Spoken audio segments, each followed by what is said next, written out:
حضور مرشد کریم خانوادہ سلسلہ عظیمیہ حضرت خواجہ شمس الدین عظیمی صاحب فرماتے ہیں، ایک دن کا بچہ جب 6 ماہ کا ہوتا ہے تو 6 ماہ اور بچے کے 1 دن کے قد و قال غائب ہو جاتے ہیں۔ 6 ماہ کا بچہ غائب ہو کر 20 سال کا جوان نظر آتا ہے۔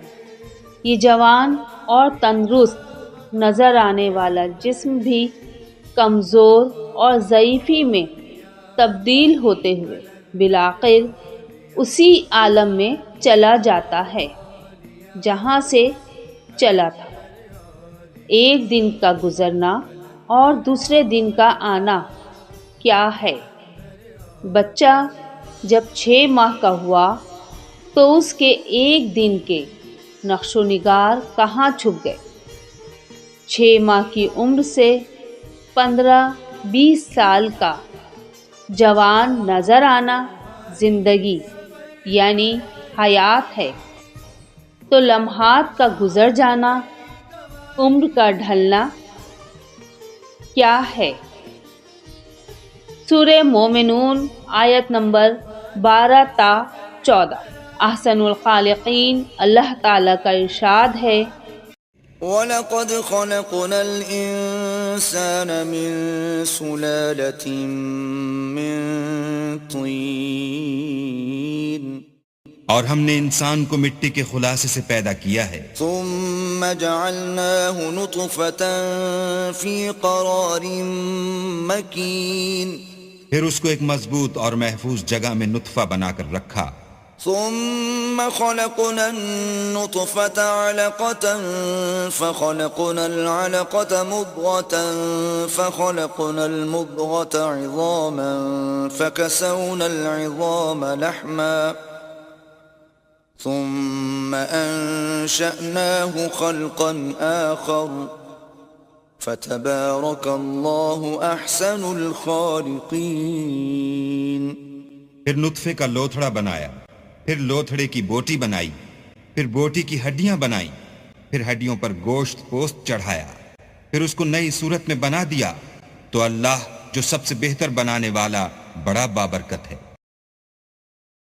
اللہ پاک ہمیں یہ بتا رہے ہیں کہ آدمی کئی مرتبہ تغیر سے گزرا اور اپنی شکل تبدیل کی، زمین پر موجود تمام نوع تغیر کے عمل سے گزرتی ہے، سبھی میں موت و حیات کا سلسلہ جاری ہے۔ حضور مرشد کریم مٹی کے اس جسم کو لباس کہتے ہیں۔ ہر قسم کا لباس جو بچے نے 60 سال تک پہنا ہے وہ سیدھا ہو کر پھٹ رہا ہے۔ الفاظ ہے بانی،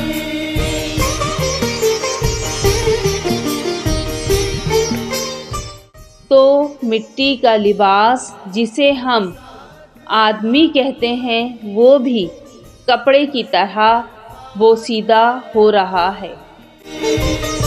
نشا کا نام جس بات کو سمجھنے کی ضرورت ہے وہ یہ ہے کہ مٹی کے 7 سے لے کر 80 یا 100 سال کے آدمی میں کیا چیز ہے جو تبدیل نہیں ہوئی،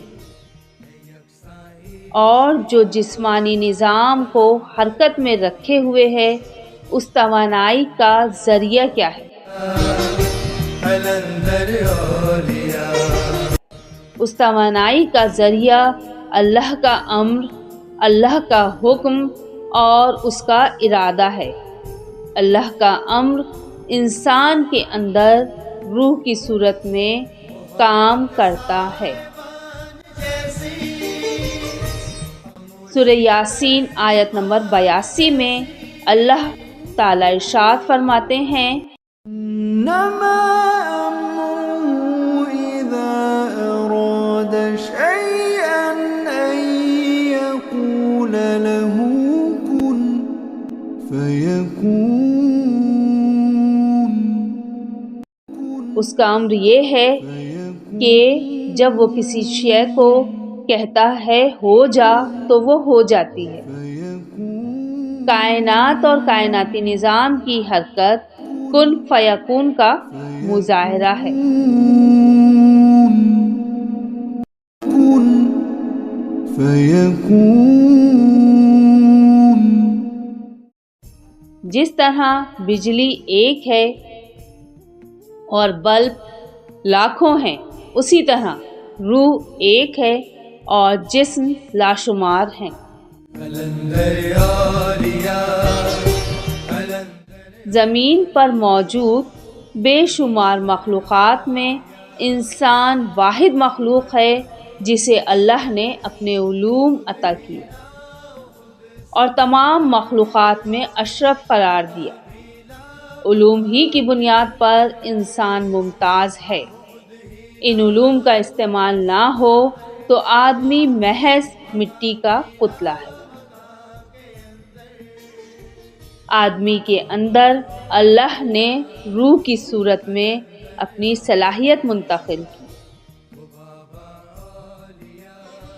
آدم کی پیدائش اور اسے تمام مخلوقات میں ممتاز حیثیت صرف اسے عطا کیے جانے والے علوم اور ان کا اظہار ہے، ورنہ ہم محض خاک کا پتلا ہیں۔